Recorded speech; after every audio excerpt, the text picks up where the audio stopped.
충만하신 아버지 하나님 감사합니다. 주를 의지하며 나아갑니다. 주께 온전하게 나아갑니다. 우리의 모습은 연약하고 작지만 하나님께서 인도하시는 그 걸음 따라 우리가 순종하며 한 걸음 한 걸음 나아갑니다. 하나님, 때로는 거친 들판이 우리를 억누르고 때로는 많은 사람들의 눈빛이 우리를 괴롭히지만 하지만 하나님, 우리가 하나님의 이름을 의지해서 나아갈 때 우리를 대적할 수 있는 것들은 아무것도 없음을 우리가 고백합니다. 하나님께 온전한 예배로 나아갈 때 우리의 마음들을 붙잡아 주시고 우리 심령을 붙잡아 주셔서 순전한 예배로, 복된 예배로 나아갈 수 있도록 도와주시옵소서. 감사드리며 예수님 이름으로 기도드립니다. 아멘. 우리 함께 찬양합시다. 하나님께서 세상을 사랑하사. 요한복음 3장 16절 말씀을 가지고 만든 찬양인데 우리 함께 찬양했으면 좋겠습니다.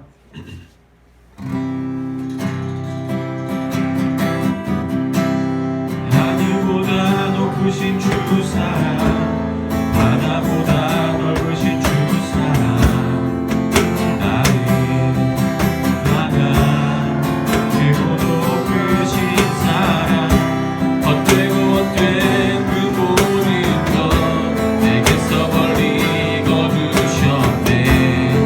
나의 수치 찬양되었네. 영원히 감사드리 주님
좋겠습니다.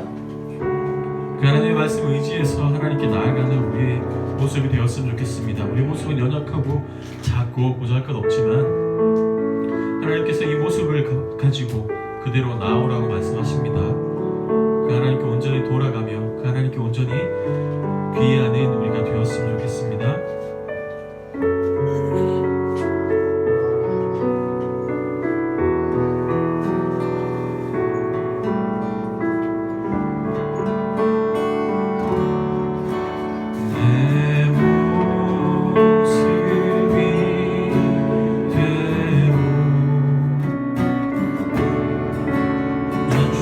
주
것처럼 낮이나 밤이나 과거에나 오늘이나 미래에나 언제나 주님만을 찬양하고 우리가 괴롭고 슬플 때도 낭망하여서 넘어져 있을 때도 언제나 주님만을 찬양하기를 원합니다.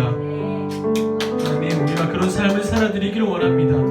그렇게 우리의 인생이, 우리 하루의 24시간이 예수님으로 인해, 주님으로 인해 기뻐하고 행복한 시간이 되기를 원합니다. 하나님, 우리의 삶을 붙잡아 주시옵소서. 때로는 힘들고 어렵습니다. 경제가 무너지고 바이러스가 창궐해서 우리의 삶을 짓누르고 억누르고 있지만 하나님 도와주시어서 하나님을 붙잡고 나아가는 자들 되게 도와주시고 이 가운데서도 기뻐 뛰며 찬양할 줄 아는 하나님의 성도들 되게 하여 주시옵소서. 그렇게 간절하게 기도하시고 우리 코로나19 사태 이것을 놓고 함께 또 기도하도록 하겠습니다. 하나님, 속히 이 사태가 무너져 버리게 하여 주시옵소서. 많은 기독교인들이 두려워하고 있습니다. 이로 인해서 또한 우리가 어떤 고난과 역경이 있을지 또한 두려워하고 있습니다. 아버지, 두려워하는 마음들 사라져 버리게 하여 주시고 온전히 주님으로 인해 또한 기뻐하고 감사할 줄 아는 우리의 모습들이 되게 도와주시옵소서. 코로나19로 인해 우리 또한 힘들지만 승리할 줄 아는 우리 모든 기독교인들이 되게 하여 주시옵소서. 계속해서 대구 경북을 위해서 기도하시고 서울 쪽에서도 많은 확진자가 나오고 있다고 합니다. 하나님께 또한 그렇게 기도합시다. 하나님, 더 이상 확진자가 늘어나지 않게 하여 주시고 죽는 자가 더 이상 늘어나지 않게 하여 주시옵소서. 기도하여 주시고 우리 계속해서 우리 화해교회를 위해서 기도합시다. 하나님, 이 교회를 사랑하시고 이 교회의 좋은 소문들이 더욱더 널리 퍼져나갈 수 있도록 도와주시옵소서. 이 교회를 사랑하시는 만큼 날마다 부어주시고 하나님의 사랑으로 채워주셔서 하나님께서 이끄시는 대로 하나님 이 교회를 사용하여 주시고 이 교회를 아버지 하나님 걸음걸음 나아갈 수 있도록 도와주시옵소서. 많은 영혼들이 주님 이 교회를 통해서 주님께 나아갈 수 있도록 도와주시옵소서. 우리 주여 이름 크게 외치며 다 함께 기도합시다. 주여, 주님을 바라고 나아가기를 원합니다. 주님을 찬양하고 나아가기를 원합니다. 아버지 하나님, 우리가 힘들고 어렵지만 아버지 하나님 때로는 넘어지고 때로는 망가지만 아버지 하나님 우리의 모습들이 연약하고 부족하지만 아버지 그럴 때마다 더욱 주님을 찬양하고 나아가는 저를 답답하고 원하십니다. 아버지 하나님 그럴 때 더욱더 주님께 예배하는 시간의 모습을 내어주기를 원합니다. 아버지 하나님 우리의 삶을 붙잡아 주시옵소서. 아버지 하나님 우리의 삶을 이렇게 세워주시옵소서. 아버지 하나님 많은 어려움과 많은 고통들이 아버지 우리의 삶을 치니이고 아버지 우리의 모습을 무너뜨리려고 하지 마시오. 아버지 우리들의 심령을 바꿀 수 없음을 하나님께 고백합니다. 그렇게 하나님께 예배하며 나아갈 줄 아는 우리의 모습을 되게 도와주시고 그렇게 하나님께 온전하게 찬양하며 나아가며 하나님께 순전하게 예배를 주는 우리 모습을 되기를 원하고 아버지 하나님 도와주시옵소서. 많은 확진자들이 나오고 있습니다. 아버지 하나님 더 이상 이 예배에서 꺼지지 않게 하여 주시고 아버지 이를 통해서 많은 영혼들이 깨달음을 얻게 하여 주시고 이를 통해 더욱더 주님의 이름을 드높여 세워주시옵소서. 아버지 표제 창하도록 하겠습니다. 표제 창 준비. 네. 시작. 거룩한 삶, 거룩한 가정, 거룩한 교회 될지어다. 아멘. 와! 하나님의 말씀 마태복음 16장 16절 1절 말씀입니다.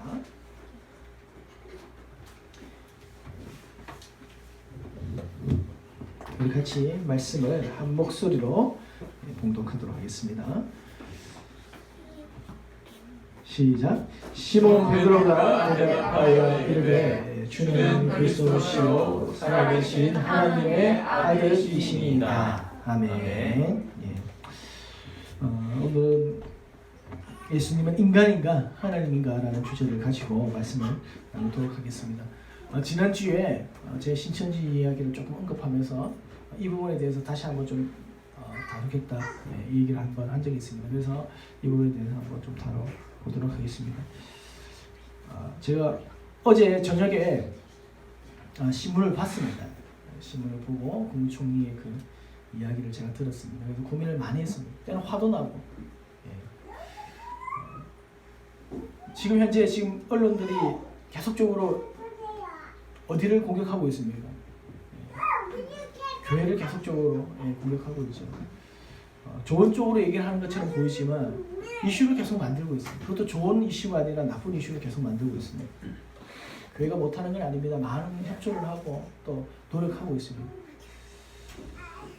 그런데 지금 계속 그 전염병의 그 원인을 교회라는 이 집단으로 계속 이렇게 한정 지으려고 하는 이런 모습들이 상당히 불편하기도 하고 속이 상하기도 합니다. 왜 이 사람들은 이렇게 할까? 예, 그렇게 생각도 되기도 합니다.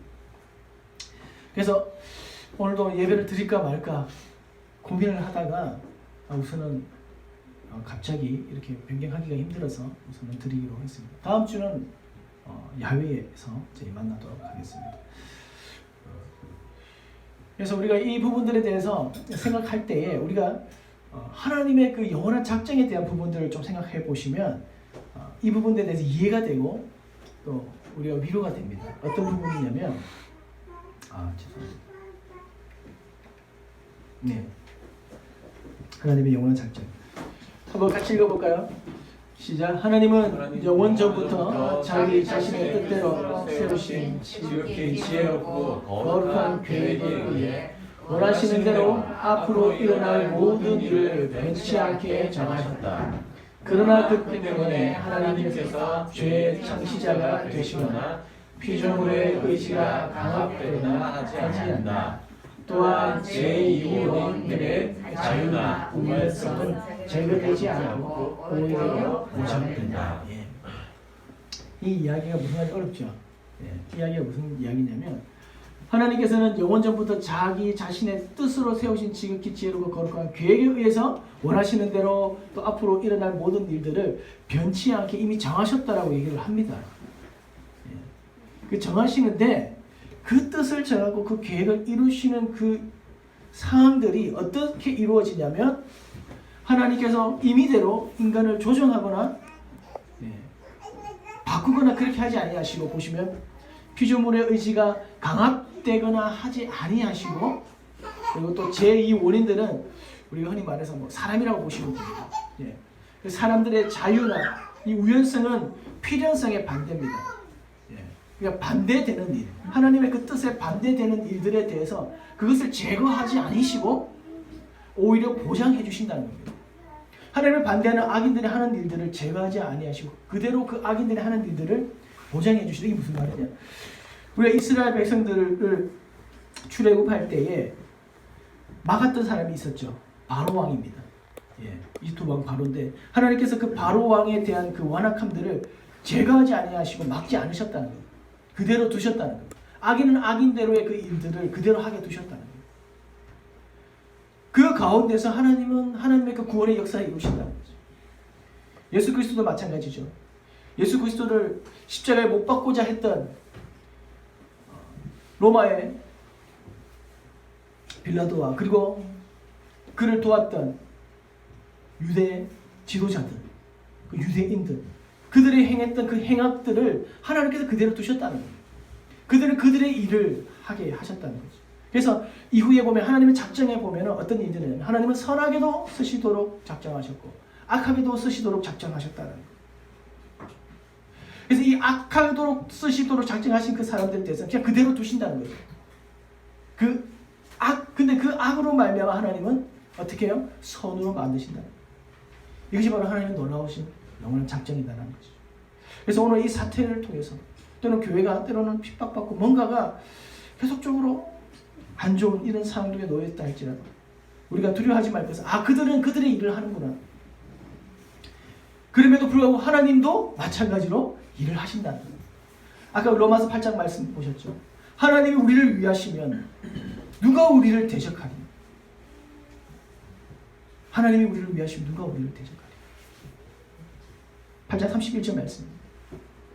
그래서 오늘 이 말씀을 가지고 참 고민을 많이 했어요. 어제 소상도에서 하나님 어떻게 해야 됩니까? 했을 때 이 말씀, 이 하나님의 영원한 작정이라는 이 부분들을 제가 기억나게 하시면서 이 부분들에 대해서 우리가 두려워할 것이 아니라 악인들이 하는 일만큼 하나님도 일하고 계신다는 것, 하나님께서 교회를 보호하고 계시고 우리를 보호하고 계신다는 그 놀라운 사실을 기억하면서 언론에서 나오는 것들 너무 신경 쓰지 말자.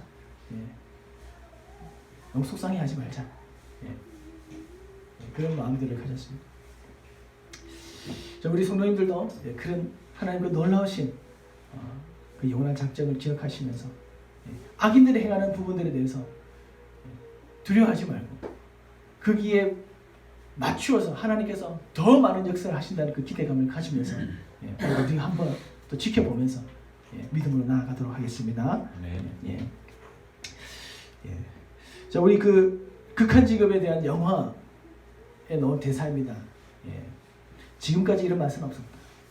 이것은 갈비인가 통닭인가. 그러면서 전화 받았죠. 내 수원 왕갈비 통닭입니다. 이렇게 얘기합니다.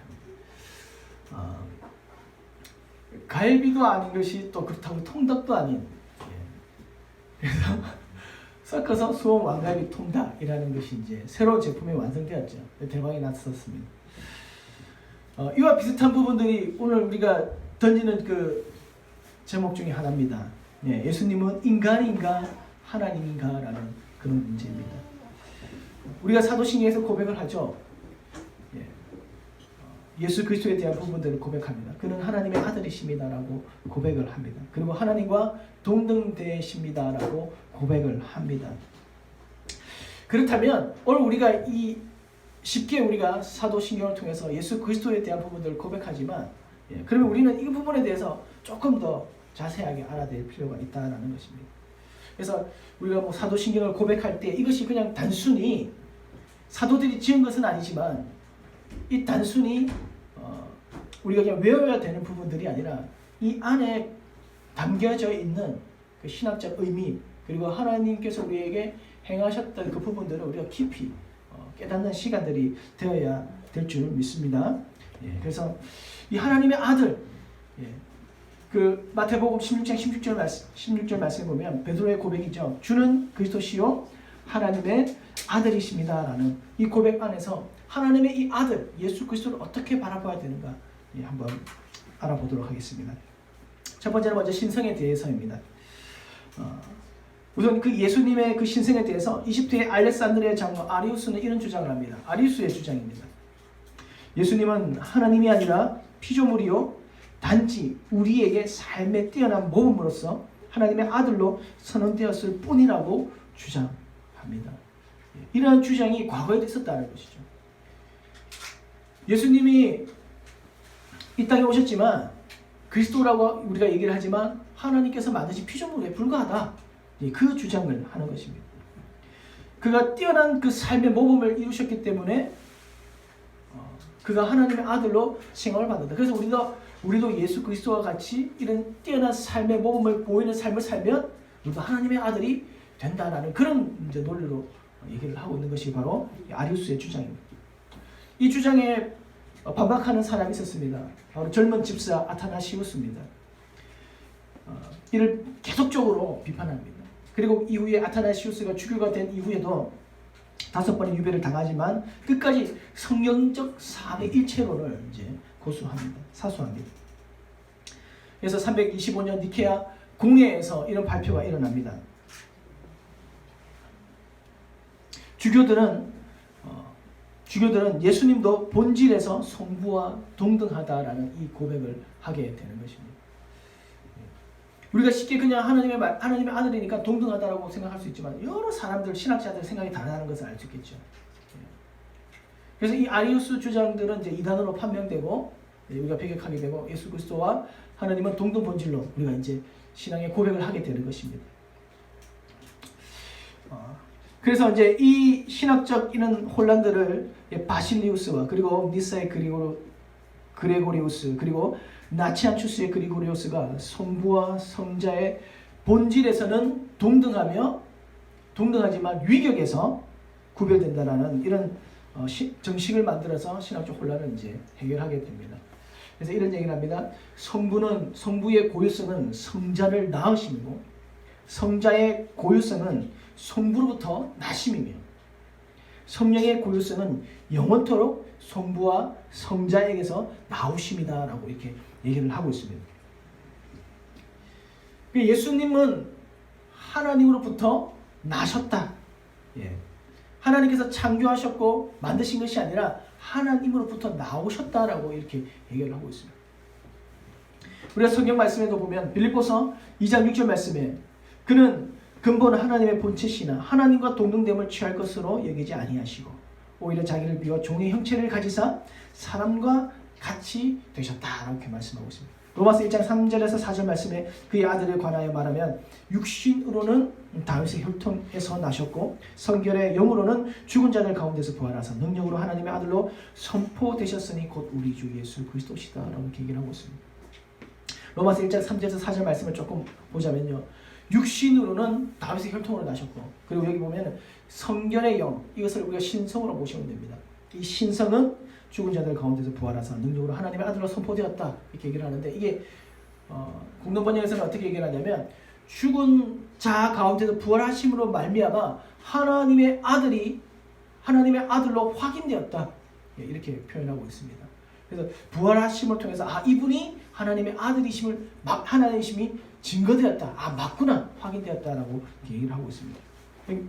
그래서 예수 그리스도는 하나님과 동등된 분이시고 하나님의 아들이시다. 그래서 하나님의 이 아들이라는 표현은 하나님과 동등되다라는 그 말을 하고 있다라는 것을 보고 있습니다. 요한복음 1장 1절에서도 그렇죠. 태초에 말씀이 계시니라 이 말씀이 하나님과 함께 계셨으니 이 말씀이 곧 하나님이시니라 이렇게 얘기를 하고 있습니다. 그래서 예수님은 하나님과 동등하신 분이다.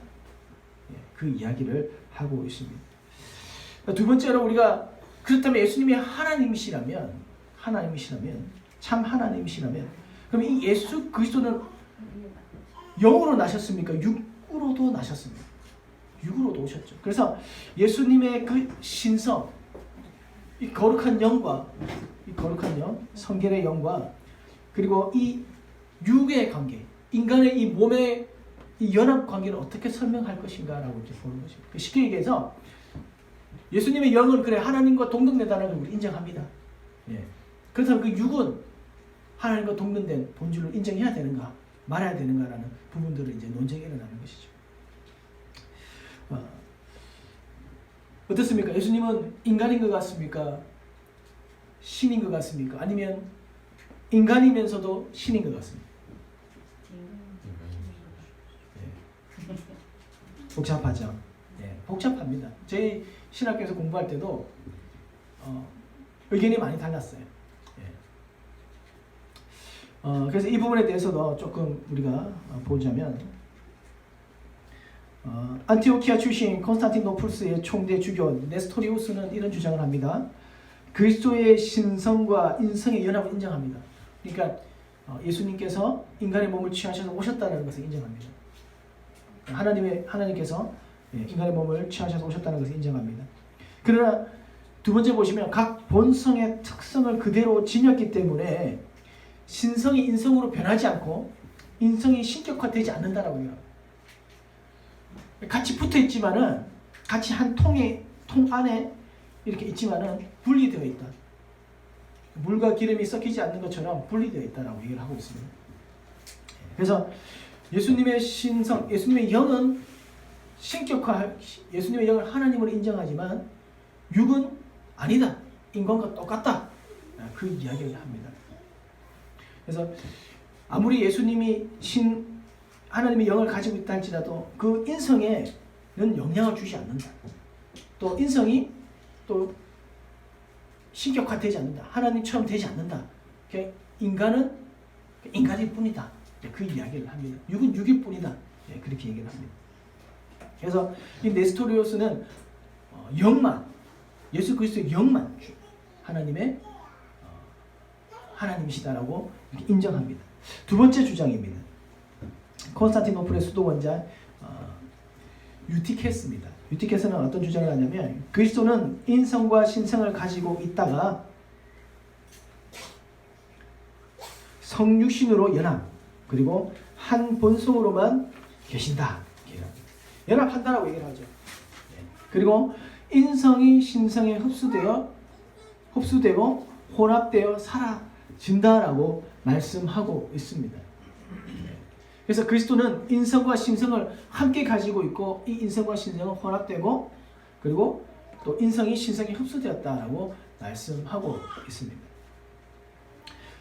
그래서 예수님의 신성과 인성이 섞여서 하나가 되었고 또 뿐만 아니라 그래서 육신도 하나님이다.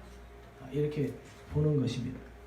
그래서 영과 육을 하나님으로 인정하는 것을 볼 수가 있습니다. 자, 이 차이를 보면 네스토리우스는 신성만, 영만 하나님을 인정하고, 그리고 유티케스는 육도 같이 하나님으로 인정하는 것을 볼 수가 있습니다. 자, 그래서 예수 그리스도께서 성육신 하였을 때에, 자, 영에 대한 부분들은 다 하나님이시다, 하나님의 영이다 라는 것을 다 인정하지만 육에 대한 논쟁들이 계속 일어나는 것을 볼 수가 있습니다. 어떻게 봐야 될까요? 어떤 결론이 일어났을까요? 그래서 제4차 공회가 열리는데 451년에 칼케톤 공회에서 결론이 납니다. 어떤 결론이 내냐면, 첫 번째, 예수 그리스도는 신성으로는 성부와 동등 본질을 가지신 참 하나님이시다. 신성은 똑같이 인정했죠. 두 번째가 중요합니다. 인성으로는 우리와 동등 본질로서 혼과 몸으로 이루어진 참 인간이시다. 그러면 여기까지만 딱 보면 누구의 주장을 인정합니까? 분리되었구나, 참 인간이구나. 그러면 네스토리우스의 주장을 인정하는 것처럼 보이지만 마지막에 어떤 얘기를 하냐면, 그러나 죄는 없다, 이 얘기를 하죠. 그래서 네스토리우스의 주장을 인정하지도 않고 유티게스의 주장도 인정하지 않습니다. 그러면서 서로 보완하면서 어떤 것을 이제 만들어내냐면, 예수 그리스도의 신성은 다 인정하고, 그렇다면 이 인성에 대한 부분들은, 그래, 신은 아니야, 인간의 몸으로 오셨으니까 신은 아니야, 그렇지만 예수 그리스도의 몸 자체를 그렇다고 인간과 똑같이 보진 않는다는 거예요. 죄 없는 참 인간으로 본다는 거예요. 이제 이 차이를 이제 두는 거예요. 그래서 예수 그리스도의 육신을 다시 이제 새로운 특별한 존재, 죄 없는 인간이라는, 인간이지만 똑같은 인간의 본질을 가지고 있지만은 죄 없다라는 이 특별한 존재로 확정하였다라는 것을 볼 수가 있습니다. 그래서 예수님의 인성을 얘기를 할 때에 예수님은 인간이십니다. 그렇지만 죄가 없다라는 것을 우리는 그것을 이제 기억해야 되는 것이죠. 그래서 이 신격화되는 부분들에 대해서는, 이 육신에 대한 부분들은, 그러면 그 예수님의 몸이 하나님처럼 되었나 되지 않았나라는 그 부분들에 대해서는 이후에 부활 이후에 연합되시거든요. 그래서 함께 보는 것이 맞습니다. 보시면은 인성이 신성에 흡수되었다라고 이렇게 보시면 됩니다. 그러나 예수님께서 오셨을 때에, 초기에 오셨을 때에는 참 인간의 모습으로 오셨다.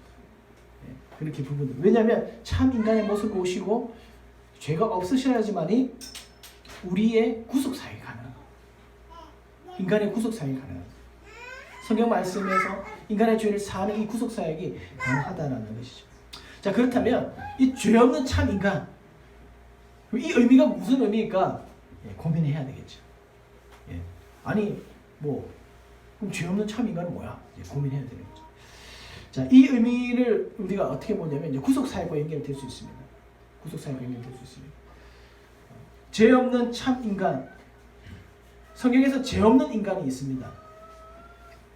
초창기에 죄 없는 인간이 나타납니다. 누굴까요? 그렇죠, 아담이죠. 딱 떠오르죠, 아담. 아담이 죄가 없구나. 왜? 처음에 죄를 짓기 전 아담.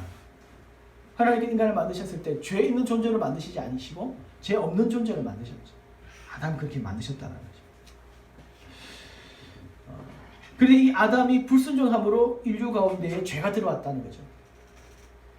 그러면 이 죄 없는 참 인간이라는 그 예수 그리스도에게 주어진 이 명칭은 아담과 동일한 부분들이 있습니다. 어떤 부분입니까? 태초의 인간. 태초의 인간과 동일하다는 거죠. 그래서 예수님이 죄 없는 인간의 몸을 오셨다라는 것은 아담이 우리 인류의 조상이 된 것처럼 예수 그리스도도 인류의 조상으로서 역할을 감당하기 위해서 오셨다는 거죠. 그래서 아담이 인류의 조상으로서 죄를 지음으로 이 인류 가운데 죄가 다 퍼졌던 것처럼 예수 그리스도도 죄 없는 인간의 모습으로 오심으로 통해서 인류의 조상으로 오셔서 죄 있는 인간을 죄 없는 인간의 모습으로 바꾸시는 그런 역할들을 하셨다는 겁니다. 그래서 이 죄 없는 참 인간이 중요하다는 거예요. 이 구속 사역과 아주 큰 연결이 있다는 거죠.